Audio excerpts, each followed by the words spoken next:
Some men buy yachts when they want the world to notice them. Some men put their last name on buildings and confuse marble with immortality. Everett Shaw threw hot coffee at a pregnant respiratory therapist outside a children's ICU in Nashville on a Tuesday morning and walked away laughing. That was his first mistake. His second mistake was not knowing who her husband was. Welcome back to Dad's Slyant Justice. Comment below where you are listening from and what time it is in your corner of the world. And subscribe to the channel, because sometimes one click costs you nothing, but helps us keep telling stories where arrogant men finally meet consequences. My name is Benjamin Hayes. I am 45 years old. I have served as a United States District Judge in the Middle District of Tennessee for 5 years. My chambers are in the Fred D. Thompson U.S. Courthouse on Church Street in downtown Nashville, and I have spent most of my adult life learning how to keep my feelings out of a courtroom. I am calm by training, careful by habit, and boring at parties for the exact same reason. Except for one Tuesday morning in November. On that morning, calmness did not leave me. It sharpened. Mara Hayes is the kind of woman who makes frightened parents believe the room still has air in it. She has worked as a pediatric respiratory therapist at Monroe Carell Jr. Children's Hospital at Vanderbilt for 10 years. She has placed tiny oxygen masks on newborns, no bigger than a loaf of bread.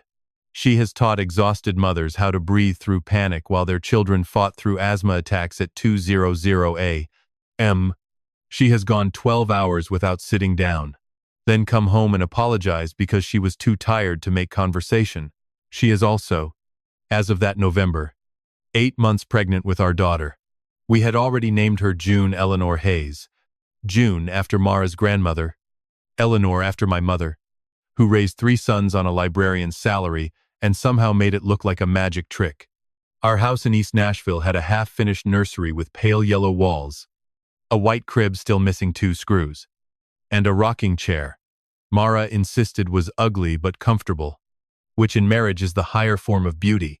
We had diapers stacked in the hallway, a hospital bag by the front door, and the foolish confidence of people who believe the future will arrive politely. At 3:30 m. on a Tuesday, Mara called me from the hospital. I was reading a motion to suppress in a healthcare fraud case that had been on my docket for 4 months. I remember the sentence my eyes were on when the phone rang, because later I stared at that same sentence for nearly a full minute and could not make the words mean anything. Mara's voice was steady, which is what terrified me. People do not use that kind of steady unless they are holding something much larger underneath it. Ben, she said, I need you to listen before you react. I set the file down. Is it June? No, prefaced. June is okay. They checked her. Her heartbeat is good. Then what happened? Another breath. A man threw coffee at me outside the PICU elevators. Hot coffee. It hit my shoulder and my face. I slipped, but I didn't fall. Security took a report. I am in triage now. I closed my eyes. He threw coffee at my pregnant wife. Ben, please. He was angry about a visitor policy. I'm okay. June is okay. Tell me his name. There was a pause long enough for me to hear the courthouse air conditioner click on above my desk. Ben, she said softly. Promise me you will not do something reckless. Mara. Tell me his name. Everett Shaw, she said. I opened my eyes. The file on my desk suddenly had weight. Everett Shaw was not a stranger to me. Everett Shaw was the defendant whose motion to suppress was sitting 3 inches from my right hand. The universe, I have learned, is not always poetic. Sometimes it is aggressively specific. Everett Shaw was 56 years old, the founder of Shaw Meridian Health, and a billionaire by every estimate that rich men pretend not to read. His company operated clinics, billing services, specialty pharmacies, and outpatient surgery centers across Tennessee, Kentucky, and northern Georgia. In Nashville business magazines, he was described as visionary, disruptive, relentless.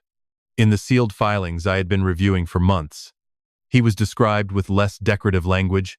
The government alleged that Shaw Meridian had built a kickback machine disguised as a healthcare network. The case was not small. Prosecutors alleged more than $180 million in false claims, inflated billing, illegal referral payments, and patient files that looked complete only if you did not know how medicine worked. The defense team had spent 4 months doing what expensive defense teams do when their client is in real trouble. They requested continuances, they challenged warrants, they attacked agents.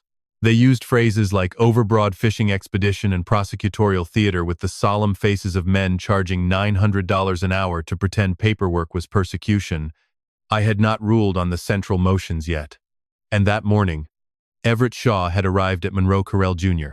Children's Hospital at Vanderbilt because his grandson was recovering from a complicated surgery. His family had been told that only 2 visitors could enter the pediatric ICU at a time.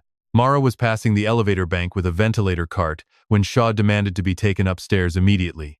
A charge nurse explained the policy. Mara explained it again because she was calm, pregnant, and wearing the badge that made arrogant people assume she existed to absorb their anger. Everett Shaw did not like being told no. According to 3 witnesses and a security camera mounted above the elevator doors, he lifted a paper cup of black coffee, looked directly at my wife, and threw it. The coffee struck Mara across the cheek, neck, and scrub top. She turned away. Her heel slid on the tile, and she caught herself against the wall with both hands around her stomach. Everett Shaw looked at the brown stain spreading across her shoulder, laughed once, and said, "Maybe next time you'll move faster." Then he adjusted his cufflinks and walked into the elevator with his lawyer beside him. Nobody stopped him in that first second. Not because they did not care, but because shock has gravity. Then the charge nurse shouted. Security arrived. Mara was taken to triage. The burns were superficial. 1st degree, along her neck and cheek. Painful but not dangerous. June was fine. Mara kept telling me that, "June is fine. June is fine." As if the fact that our daughter was still safe made the act less monstrous. It did not. It made the room inside me colder. I told Mara to let the doctors finish checking her, to call me when she was ready to come home, and to let her anger stay exactly where it was. "You sound calm," she whispered. "I am calm." "No," she said. "You sound like the voice you use right before you hold someone in contempt." I looked at the Shaw Meridian file. "Mara," I said, "contempt is a courtroom tool. This is going to require a cleaner instrument." "What does that mean?" "It means I am going to follow the rules so carefully that he will wish I had lost my temper." I hung up and sat behind my desk for exactly 1 minute. Then I called my senior law clerk, Priya Nair. Priya is 30 years old, graduated from Vanderbilt Law, and has the rare ability to tell a federal judge he is wrong without making it sound like a personal attack. "Judge Hayes," she said when she entered. "Are you all right?" "No," I said. "Pull the Shaw Meridian docket, print the recusal standards, and cancel my afternoon hearings."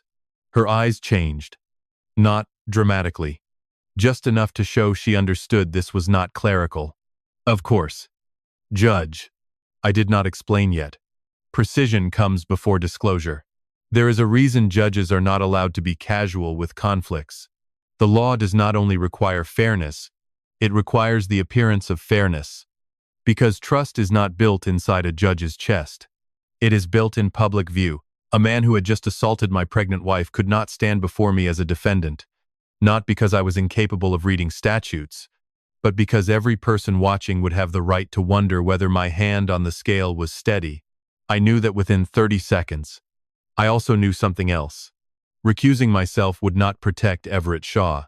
It would remove the only shield he could later pretend existed. Ad 2:17 M. I filed a formal recusal order. It was brief, direct, and painfully neutral. I identified a personal conflict involving my spouse and the defendant. I ordered the case reassigned through the court's normal process. I did not describe the coffee, the laugh, the burn on Mara's cheek, or the way my hands wanted to close into fists every time I imagined her catching herself against that wall. Judges do not write feelings into orders. We write orders so feelings cannot poison the case. Billionaire p.m. The case had been reassigned to Judge Caroline Whitcomb. Caroline was 62, from Chattanooga, a former public defender, and the least impressed person I had ever met in the presence of money. She had been on the federal bench for 15 years. She wore reading glasses on a chain, asked questions like scalpels, and once told a lawyer in open court that if he wished to perform, he should try community theater. Because her courtroom was full, she did not need my help, and I would not have dared to offer it. At unudozich shishasepe. My phone rang again. This time it was Special Agent Nolan Price from the FBI's Healthcare Fraud Unit. Nolan and I had known each other since law school in Knoxville. We were not close in the way television thinks men with serious jobs are close. We did not share secrets over bourbon in dark rooms. We had eaten barbecue twice a year for a decade, and trusted each other because neither of us confused friendship with permission.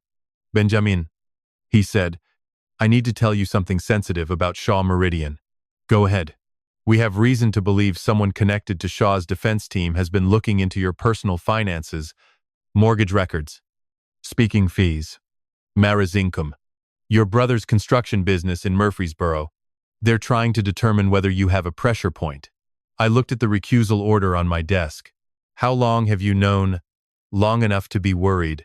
Not long enough to charge anyone. A pause. Why do I hate the silence on your end? Because Everett Shaw threw hot coffee at Mara this morning outside the PQ elevators. I said. Nolan went quiet. When he spoke again, his voice had lost every trace of friendliness. Is Mara okay? She will be. The baby fine. Please tell me you recused. 12:17. Good. Very good. Then he exhaled. Benjamin, do not touch this case. I am not touching the case. I said, I am handing you a fact pattern. There may be hospital video. There are witnesses. And if Shaw's people were trying to compromise a sitting federal judge before he assaulted that judge's wife in public, then I suspect your investigation just stopped being sleepy. It was never sleepy, Nolan said, but it just became impossible to ignore. By mid-afternoon, Nashville knew. I did not call a reporter. I did not leak a frame. I did not need to. Hospitals are small cities, and nothing moves through a small city faster than a story about a billionaire throwing hot coffee at a pregnant clinician. WSMV had confirmed that police took a report. By the evening news, a blurred copy of the elevator video was playing across Tennessee. Everett Shaw. Custom suit. Silver hair. Paper cup. Sudden motion. Mara turning away. Hand on her stomach. Shaw laughing as the elevator doors opened. His public relations team issued a statement before dinner.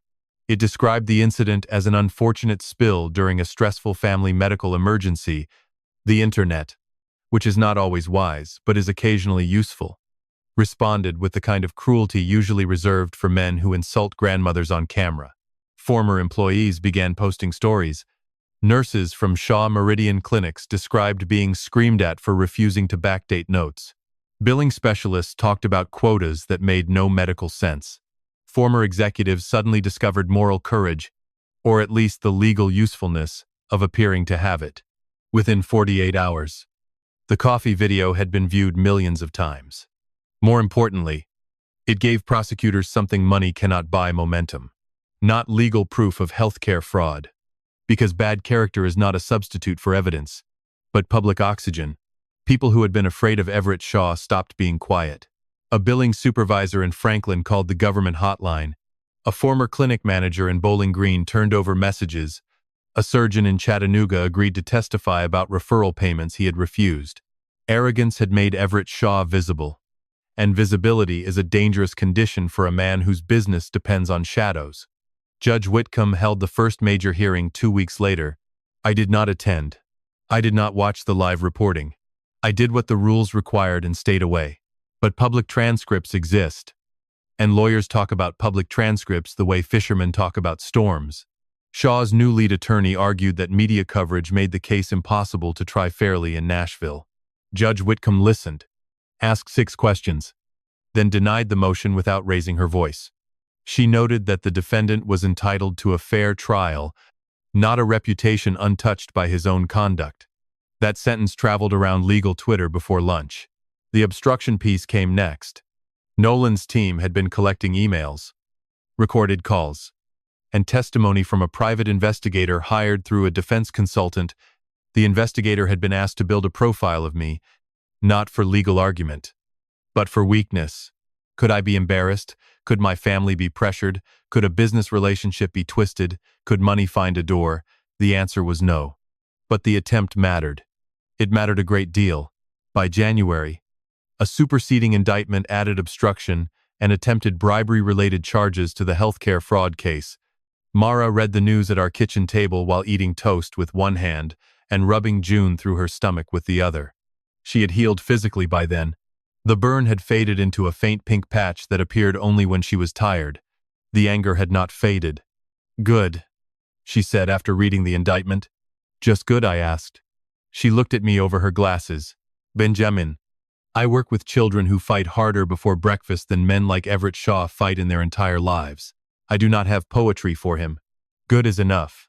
June Eleanor Hayes was born on February 3 at 6'1" a.m., weighing 7 pounds and 2 ounces. She had Mara's mouth, my mother's dark hair, and a furious opinion about overhead lights. The first time I held her, I understood every father before me who had looked down at a baby and privately promised unreasonable things to the universe. I promised her safety, which I could not guarantee. I promised her justice, which I could not personally deliver in this case. So I promised something smaller and more honest. I promised that when the moment came, I would not confuse revenge with duty. The trial began in April. By then, Everett Shaw had stopped laughing in public. He arrived at the courthouse through the side entrance, wearing navy suits and the exhausted expression of a man learning that money can hire delay but not erase documents. The prosecution was led by Assistant U.S. Attorney Rachel Moreno, 39 years old, raised in Memphis, daughter of a nurse, and known for explaining complicated fraud so cleanly that jurors stopped looking intimidated by spreadsheets. She did not dramatize the case. She did not need to. The documents did the heavy lifting.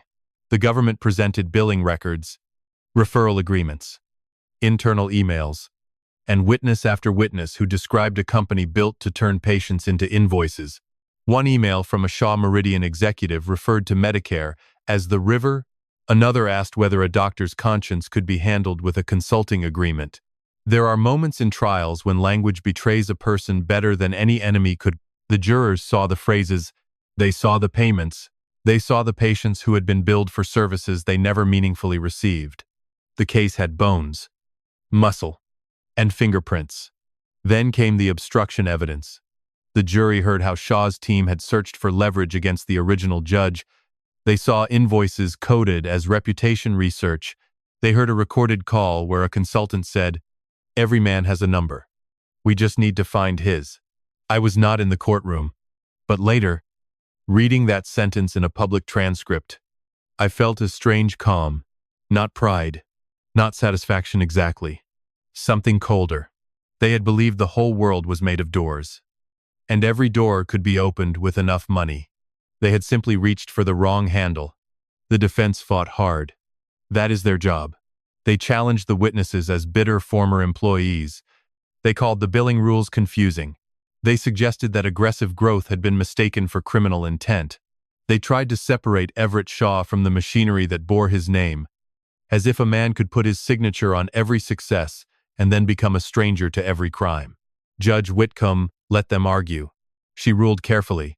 She kept the trial clean enough that no one could later say the verdict had been born from anger. That mattered more than people think. The jury deliberated for 19 hours over 3 days. I was home when Priya called, because even former clerks never entirely stop being clerks when history is happening. Mara was on the couch with June asleep against her shoulder. The nursery was finished. The ugly, comfortable rocking chair had become the most important piece of furniture in our house. "Judge Hayes," Priya said. "Guilty. All counts."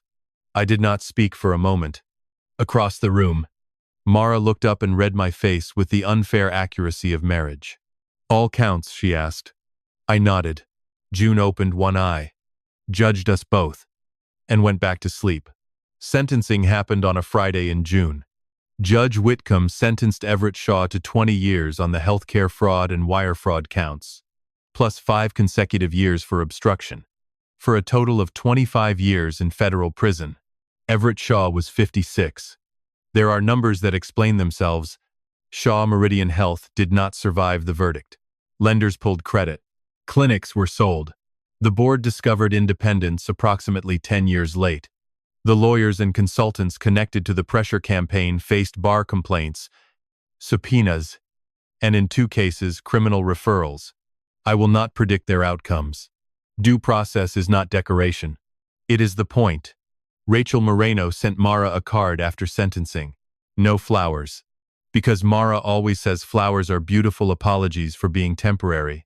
The card had a handwritten note that said, "For June, may she inherit a country that asks better questions of powerful men." Mara put it in June's baby book beside the hospital bracelet and the first blurry photo of 3 people pretending they knew how to be a family. Nolan Price came to dinner the next Saturday. He brought peach cobbler, held June with the panic of a man defusing a small bomb, and admitted after dessert that he thought my recusal meant Shaw had won. I told him what I told myself every night that winter. I recused because the rules required it. Everything after that belonged to the evidence. Nolan gave me a look. "You have practiced that sentence. I have refined it," I said. Mara laughed from the kitchen, which was the best sound in the house. Outside, East Nashville was doing what East Nashville does. Dogs barking behind fences, porch lights coming on, someone in the distance playing guitar with more confidence than skill. Life continued, which is the quietest victory there is. There is a look powerful men get when the room finally stops obeying them. I have seen it from the bench. It is not fear at first. It is confusion. Fear comes later. Confusion arrives when the old tricks fail, when the lawyer's voice does not bend the judge, when the bank account does not soften the witness, when the jury does not mistake confidence for truth. Everett Shaw spent 56 years believing every hallway would clear for him. Then one Tuesday morning, he threw coffee at a pregnant woman who spent her life helping children breathe. And the hallway became the beginning of the end. June is 4 months old now. She has discovered ceiling fans and treats them like philosophical mysteries. Mara is back at work part-time because she says she misses the children and because heroes rarely recognize themselves as heroes. The faint pink mark on her neck is gone. The rocking chair is still ugly and still perfect. Someday June will ask about the card in her baby book, about the trial, about the man whose name adults used carefully for a while. And when she asks what I did when a powerful man hurt her mother and laughed, I will tell her the truth. I did not break the rules for her. I trusted them enough to step aside. I trusted the witnesses. I trusted the documents. I trusted a prosecutor who did her job, an investigator who refused to be bored by corruption, and a judge who understood that justice does not need to shout when it has evidence. Revenge is loud. Justice is patient. And when justice is patient with a man who has spent his life mistaking patience for weakness, it becomes the coldest thing in the room. If this story stayed with you, hit like, subscribe to Dad's Slant Justice, and comment where you are listening from tonight.